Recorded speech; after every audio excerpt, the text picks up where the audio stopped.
Ya, las arterias, dentro de los vasos que vamos a revisar, tenemos aquí las arterias, que en sí, estas estructuras presentan diferentes capas concéntricas que van a estar bien organizadas, sobre todo por músculo liso. Sabemos que las arterias contienen en sí más fibras musculares que las venas y que otros vasos, ¿no?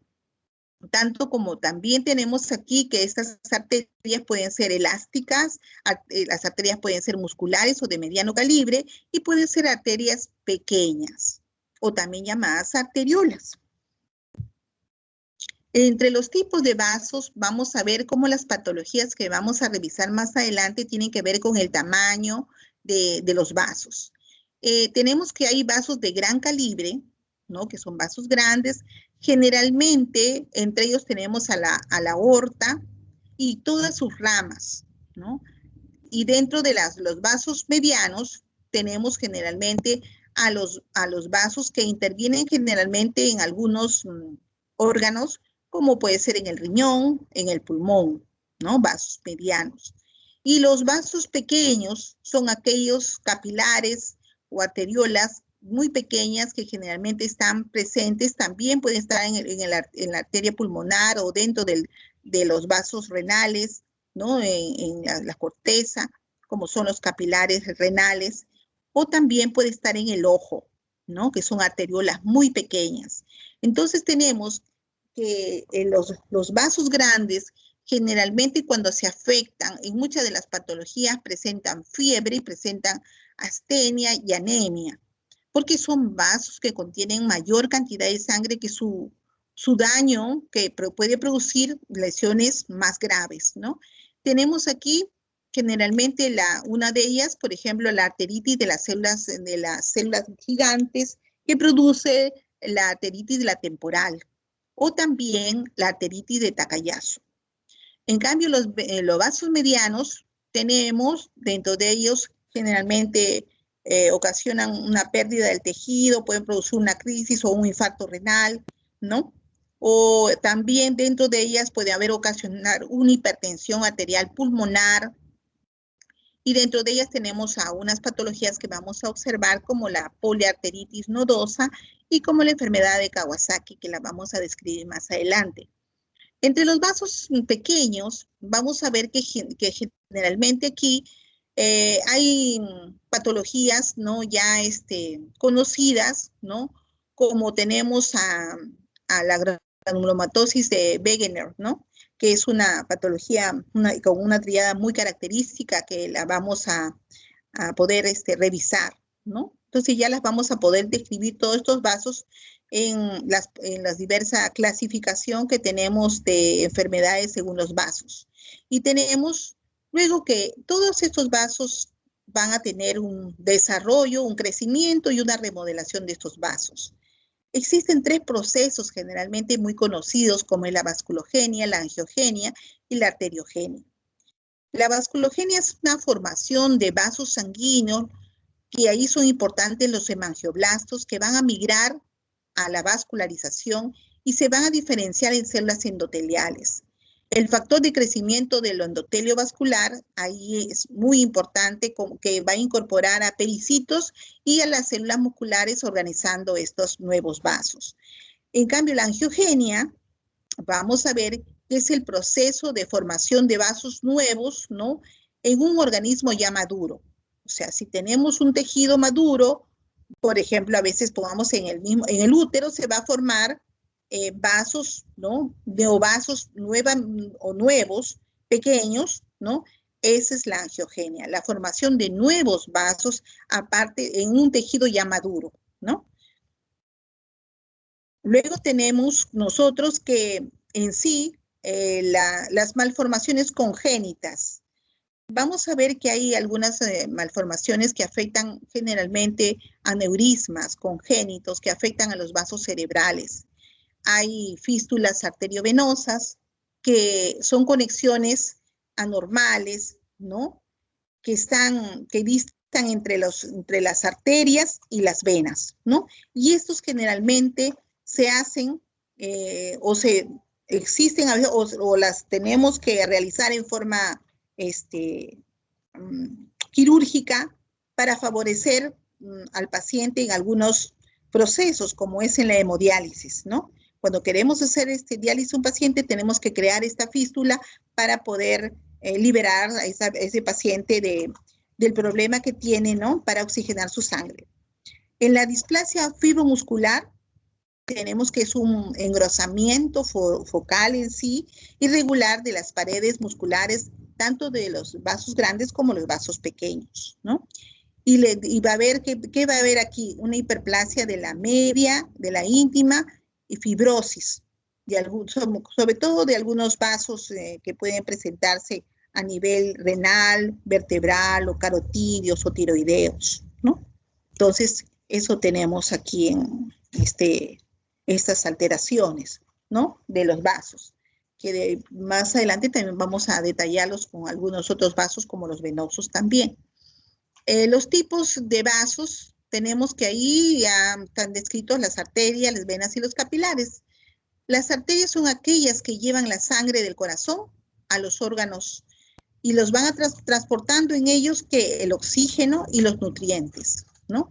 En cambio, las venas son las que van a llevar sangre de los órganos al corazón y a los pulmones.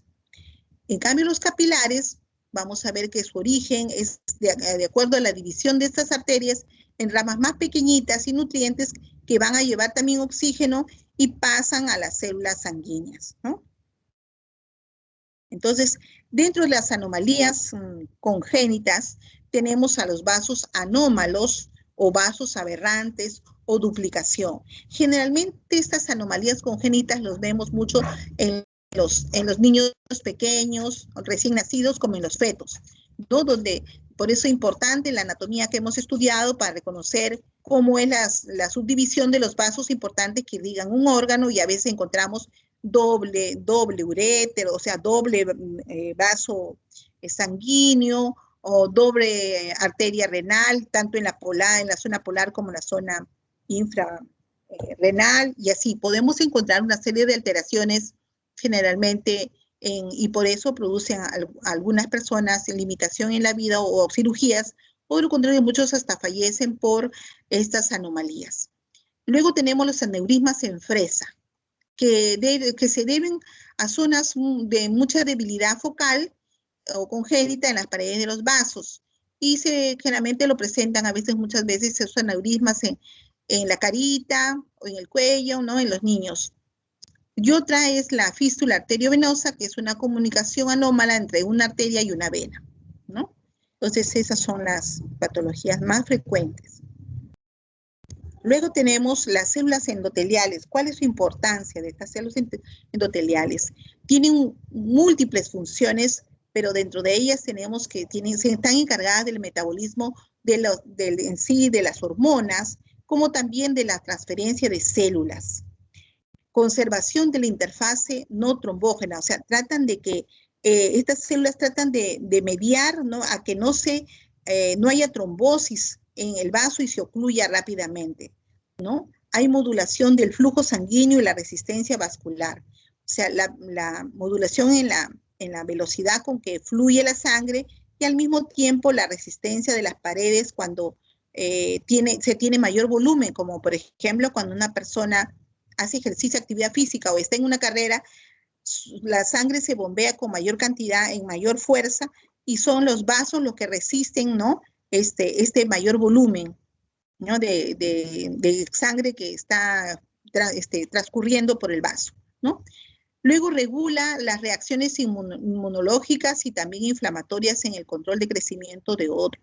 Tenemos aquí justamente que muchas de estas células intervienen justamente en los problemas inflamatorios, y que estos se den o no se den, los trata de regular generalmente, ¿no? Entonces, esa es una de las funciones que también está a cargo de las células endoteliales, de no producir trombosis, de intervenir también en regular el volumen, ¿no? Y en la resistencia que tienen las paredes de los vasos. Y entre las funciones sabemos muy bien que el músculo liso va a tener dos funciones muy importantes, que es la vasoconstricción y la vasodilatación.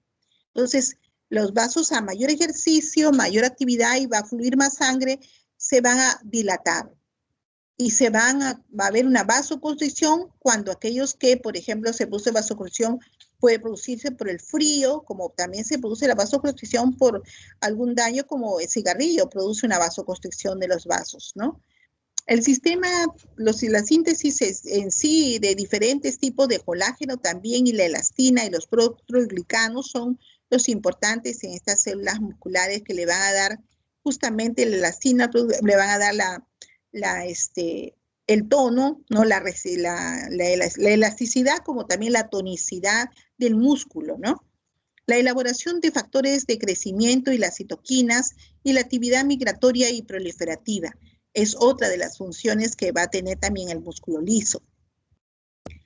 Luego tenemos que también en sí las propiedades de las células endoteliales y su funcionamiento. Vamos a ver que hay la conservación de la barrera de la permeabilidad.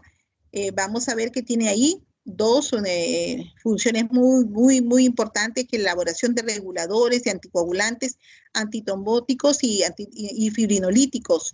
Y entre ellos está la prostaciclina, la trombomodulina, las moléculas de tipo heparina y el activador del plasminógeno. Mientras que tenemos que hay otras que son la elaboración de moléculas protrombóticas, que va a estar el factor de von Willebrand, el factor tisular, el inhibidor del activador del plasminógeno. Aquí tenemos mucho, eso tiene que ver con las células endoteliales para que se produzca, ¿no? una regulación de este factor de von Willebrand, que tiene mucho que ver justamente, ¿no? en los pacientes que tienen problemas de los sangrados, ¿no? Las propiedades de las células endoteliales y su función en cuanto a la producción de la matriz extracelular del colágeno, tanto como los proteoglucanos. Aquí tenemos que va a haber una modulación del flujo y una reactividad vascular. Tenemos que hay vasoconstrictores y vasodilatadores. Dentro de los vasoconstrictores tenemos a la endotelina, ¿no? y a la ECA. Y mientras que a los vasoconstrictores tenemos a la prostaciclina y también tenemos al óxido nítrico. Después tenemos que la regulación de la inflamación y la inmunidad. Vamos a tener ahí a todas las interleuquinas, generalmente la interleuquina 1 y la interleuquina 6, que tiene que ver mucho con la inflamación, ¿no? Y las moléculas de adhesión, ¿no? Que tenemos ahí, a la BCAM1 y tenemos a la selectina E y la selectina P y al antígeno de histocompatibilidad, ¿ya? Y dentro de la regulación del crecimiento celular vamos a tener a los estimuladores del crecimiento, que ahí también están, ¿no? Pues son factores de crecimiento y también generalmente todas ellas también regulación de hormonas, ¿no? De las hormonas. En la disfunción endotelial vamos a ver que aquí hay alteraciones en el fenotipo o en trastornos proinflamatorios o protrombogénicos. Es responsable, esta disfunción es responsable de la formación de trombos. O sea, si no ha habido un buen control por el endotelio, se va a producir esta formación de trombos, de aterosclerosis, de células vasculares que van a ser inducidas por hipertensión. A veces son el inicio rápido y reversible también independientes de este sistema, unas nuevas proteínas que estas proteínas se van a llamar histaminas, ¿no? Y también tenemos, ¿no? en esta disfunción, el incremento de las moléculas de adhesión que dan alteración a la expresión génica y también a la síntesis proteica en días, ¿no? O por eso a la brevedad posible, ¿no? Se va a producir esta expresión de disfunción endotelial, ¿no? Y tenemos otra que es la vasculopatía hipertensiva. Aquí tenemos que la presión arterial sistémica o local deben estar en un estrecho intervalo, ¿no? Entre la presión sistólica y diastólica. Y la hipotensión va a haber la perfusión inadecuada de los órganos. Y luego esta esta baja perfusión puede llevar a la muerte. La hipertensión es el daño orgánico de uno de los factores, de uno o de más factores de la aterosclerosis. La prevalencia y la vulnerabilidad frente a estas complicaciones de hipertensión aumentan estas aumentan y pueden ser mucho más altas en la población de personas de raza negra. Tienen más tendencia a tener hipertensión. Por eso son personas mucho más rápidas, mucho más aceleradas, porque en sí ellos en su sangre llevan el estímulo de hacer hipertensión. La presión diastólica arterial sostenida, tenemos que es de 89 miligramos, ¿no? Y sin embargo, la sistólica es 59 a 60, ¿no? Miligramos de mercurio. Luego tenemos la regulación de la presión sanguínea. Vamos a ver que la regulación de la presión sanguínea normal va a estar, es una función en sí del gasto cardíaco y de la resistencia de nuestros vasos, ¿no? A nivel periférico. Y vamos a ver que tiene que ver con la edad, tiene que ver con el sexo, con el índice de masa corporal, con la alimentación, ¿no? La edad es uno de los factores, el sexo, a veces la mujer y el varón tienen su presión, sabemos que es mucho más variable en el varón, muchas veces se decía por las actividades, ¿no? El estrés y muchas cosas, pero sin embargo hoy en día ambos se consideran igual porque el hombre y la mujer hoy en día trabajan y tienen las mismas estímulos de estrés, de edad y todo. El índice de masa corporal, por eso tenemos que controlarlo, porque sabemos que las personas que tienen un índice muy alto tienen sobrepeso o obesos, son los que tienen más tendencia a tener hipertensión. La alimentación también es muy importante porque aquellas personas que tienen una alimentación con comida chatarra o con muchas grasas, pues tienen más predisposición a tener presión sanguínea alta, ¿no? Y los vasos en sí resisten y exhiben una regulación y que aumenta el flujo o desencadena una vasoconstricción contra la hiperfusión tisular. Entonces, por eso es importante tomar en cuenta estos factores, ¿no? Los mecanismos de hipertensión esencial en sí tenemos que son factores genéticos que desempeñan una función determinante a nivel de la presión arterial. Y los trastornos monogénicos provocan ocasiones de formas graves de hipertensión, de la 17-hidroxilasa, defectos genéticos en enzimas participantes en el metabolismo de la aldosterona. Ahí tenemos a la sintetasa aldosterona 11-beta-hidroxilasa o la 17-alfa-hidroxilasa, que da una mayor reabsorción de sal y agua, ¿no? Esto generalmente en niños pequeñitos. De luego tenemos a otros que afectan generalmente a las proteínas encargadas en sí de la reabsorción de sodio, ¿no? Como el síndrome de Little. Y tenemos que generalmente todos estos mecanismos son los que van a ocasionar una hipertensión, ¿no? Y las placas ateroscleróticas, que generalmente ya sabemos que tienen tres componentes, las células musculares lisas, macrófagos y linfocitos T, y las que tienen la membrana extracelular, ¿no? Que tienen colágeno, que tienen fibras elásticas y los proteoglicanos.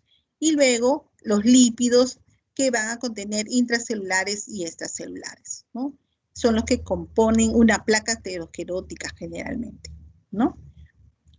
Chicos, hasta allí creo nos vamos a la práctica. ¿Ah? ¿Aló? ¿Sí? ¿Me escuchan? Continúe, doctora, porque todavía... Sí, puede continuar porque todavía ningún doctor se ha comunicado con los delegados. Parece que todavía no inician las prácticas. Ya. Entonces, la patogenia de la hipertensión secundaria. Vamos a ver que en la hipertensión secundaria, esta va a estar provocada por cambios degenerativos en las paredes de las arterias, tanto grandes como de mediano calibre. Y vamos a ver que van a dar lugar a la disección de la aorta o a que se produzcan hemorragias cerebrovasculares. En la morfología existen dos tipos, ¿no? Entonces, generalmente vamos a ver que hay dos variedades de esta enfermedad vasos sanguíneos, ¿no? Que van a producir dos tipos de arteriosclerosis, ¿no? Y una que se produce en ancianos y en la diabetes, ¿no? Entonces, vamos a ver que esa generalmente la vamos a llamar la arteriosclerosis hialina. Y vamos a ver que generalmente estas arteriosclerosis las vamos a ver en las láminas de la práctica, ¿no? La arteriosclerosis tenemos que en sí es la formación de placas fibroadiposas en la íntima, como lípidos en las paredes del endotelio, y esta esclerosis medial y ya calcificada es la que vamos a ver muchas veces en los vasos sanguíneos de los úteros, donde en las paredes del miometrio se van a presentar esta calcificación de Mönckeberg, ¿no? Que también probablemente la veamos en la práctica, ¿ya? Y luego la arteriosclerosis de los vasos pequeños, ¿no? Sus vasos pequeños que generalmente irrigan pues órganos y que también van a producir, ¿no?, daños severos. Entonces imagínense los vasos grandes y los vasos de pequeño calibre, o sea, cómo tenemos nosotros que tomar ciertas medidas para no tener este tipo de enfermedades. Por eso es que se difunde mucho una dieta saludable y el control, ¿no?, de la hipertensión, y además el control de grupos familiares, porque ya está demostrado que también la arteriosclerosis no se presenta así porque sí, sino que hay grupos familiares en los cuales tienen el padre o la madre, a veces los abuelos, y entonces, ¿qué le espera a los hijos? También tener la misma herencia, ¿no? Pero pues sabemos que hoy en día que se puede controlar. Entonces, ¿qué tenemos que hacer? Controlar nuestra presión, controlar nuestra dieta sobre todo, para evitar, ¿no?, de tener estas enfermedades. Entonces, luego tenemos que en sí la arteriosclerosis va a ser la acumulación pues de esta placa. Generalmente esta placa aterosclerótica va a estar conformada por cristales de colesterol, ¿no? Y que va a revestir la parte interna de una arteria, ¿no? Es un engrosamiento o un endurecimiento en sí de las arterias que van a perder pues su elasticidad. Una vez que se ha formado esta capa endurecida, ya no va a permitir que funcionen las fibras musculares lisas, y por lo tanto pierde su elasticidad y la persona tiene ¿no?, más hipertensión, porque tiene que hacer los vasos mucha fuerza para quererse estirar y no se puede, ¿no? Y corren riesgo de rupturas muchas veces. La placa está formada por depósitos de sustancias de grasas, de colesterol, de productos de desechos de células, de calcio y de fibrina, y en las arterias medianas o también las arterias de gran calibre. La arteriosclerosis en sí es una enfermedad lenta y progresiva. Por eso es que nosotros sabemos que podemos controlarla, ¿no? Porque lo que se dice en la actualidad y se enseña es porque tenemos que liberarnos del estrés, porque tenemos que hacer una dieta saludable, libre de grasas, algunas veces incluso ayuno, para tratar de que nuestro organismo se libere de las sustancias pesadas. Y luego tenemos que hacer mucha actividad física, ¿no? Ahorita en esta época, la pandemia, por ejemplo, ha motivado a mucha gente que no camine, que no haga muchas actividades, y eso también va a conllevar a que sus vasos estén colapsados en sí, no se distiendan, ¿no? Luego tenemos que esta arteriosclerosis es un trastorno muy común en las arterias por esta acumulación de grasa y de colesterol, y que en las paredes de estos vasos se van a formar los llamados ateromas o placas. El tejido graso puede ocasionar pues erosión de la pared de la arteria, disminuir la luz y la elasticidad en sí, ¿no?, del flujo sanguíneo.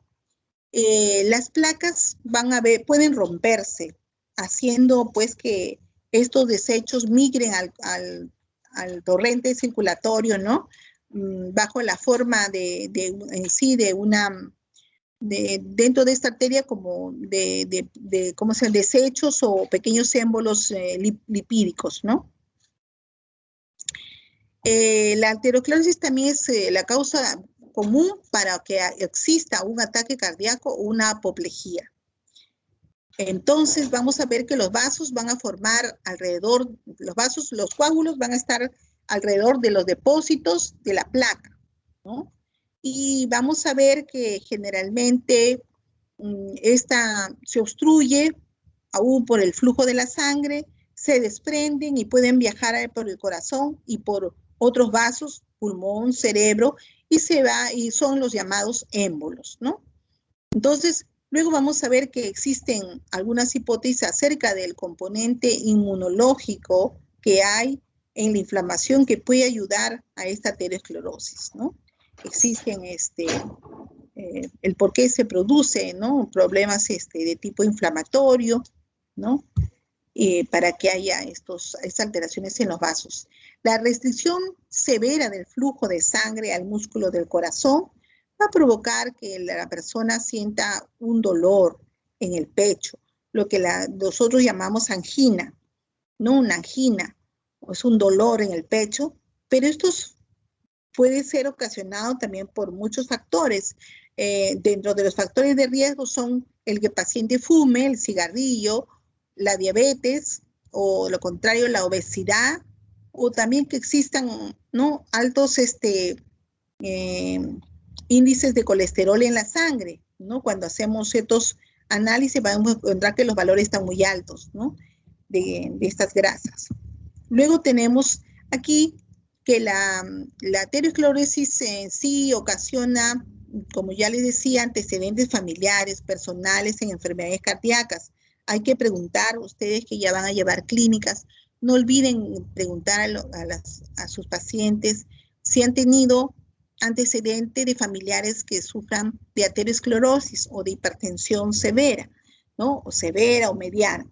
Entonces tenemos que hay luego en estos pacientes, si es que han habido enfermedades cerebrovasculares, ¿no?, que las personas hayan tenido medio cuerpo paralizado, ¿no?, alguna de ellas. Luego tenemos enfermedad vascular periférica, ¿no?, o que hay una presión sanguínea muy alta, ¿no? O de lo contrario, si es que en estos pacientes ha habido algún infarto, ¿no? Entonces, todos estos factores que pueden influir en el momento de que nosotros vamos a hacer la entrevista o preguntar al paciente para ver si lo declaramos una enfermedad como la aterosclerosis o no, ¿no? En la hipertensión tenemos que el 25% de la población en sí en general es hipertensa. La hipertensión puede ser secundaria, ¿no?, a que puede haber trastornos también suprarrenales o que haya aldosteronismo primario, ¿no? Pero en sí sabemos que la hipertensión es una enfermedad bastante frecuente en la población, sobre todo en las poblaciones en las urbes o en las zonas centrales, céntricas de las poblaciones urbanas, donde la gente vive con mucha tensión, ¿no?, con mucha preocupación, y además, o sea, aunado al estrés, ¿no?, está a veces el mismo ritmo de vida y el consumo de una mala dieta o una dieta, como ya les dije, chatarra, rápida, apurada, y eso motiva que la persona vaya a la hipertensión, ¿no? La hipertensión arterial puede también estar asociada a ciertas enfermedades, como por ejemplo el síndrome de Cushing, el feocromocitoma, ¿no?, enfermedades neurológicas, que haya patogenia esencial de la hipertensión, que hay interacción entre factores genéticos ambientales, que hay una regulación de esta presión arterial que no se está dando, un gasto cardíaco exagerado, ¿no?, o que hay una resistencia periférica total y puede producirse a nivel luego arteriolar, ¿no? Luego tenemos ahí unos agentes que son vasoconstrictores. Los agentes vasoconstrictores tenemos aquí a la angiotensina 2, a las catecolaminas, el tromboxano, o levotrienos o endotelina. Y los los agentes en sí vasodilatadores, vamos a tener las quininas, a las prostaciclinas, prostaglandinas y al óxido nítrico. Entonces tenemos que aquí la renina va a actuar sobre las células justaglomerulares del riñón, las transforma en angiotensinógeno plasmático, y luego vamos a ver que esto de angiotensina 1 y luego va a pasar a angiotensina 2, ¿no? Entonces, por lo tanto, ahí ya esto va a ir a producir la hipertensión arterial.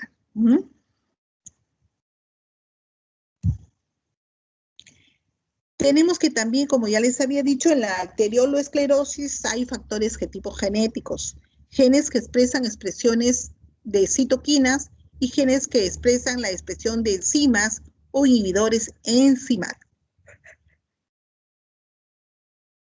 Luego, tenemos en sí que ver en la patogenia de estos pacientes.